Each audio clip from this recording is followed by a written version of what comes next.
Alors, monsieur l'ambassadeur, on va parler bien sûr de la guerre contre les talibans dans un instant, mais d'abord la situation politique aujourd'hui dans votre pays. Les élections présidentielles, on l'a rappelé, ont eu lieu le 20 août dernier. Le président sortant, Hamid Karzai, aurait d'abord eu, sur les chiffres publiés, 54% des suffrages, puis il y a eu un recomptage, il y a eu des irrégularités. Les pressions sont fortes aujourd'hui pour qu'Hamid Karzai accepte un second tour. Ma première question sera très simple. Est-ce qu'Hamid Karzai, le président sortant, va accepter un second tour?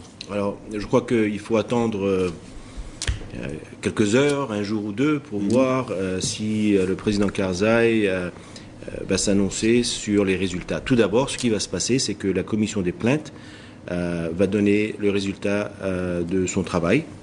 Et puis, la commission électorale va se prononcer. Et je crois que dès que ces résultats sont annoncés, c'est aux candidats, Karzai, Abdullah et d'autres, à faire des commentaires. Bruno Darou.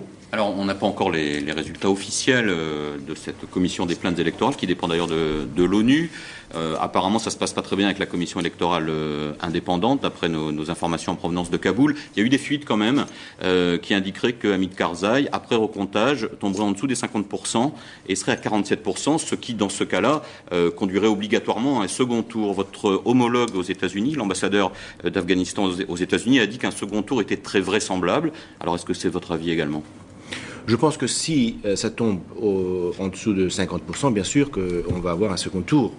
Moi, je vais attendre pour qu'on ait les résultats finaux de la commission des plaintes qui va être transférée à la commission électorale. Et puis, ils vont annoncer ce qui va se passer.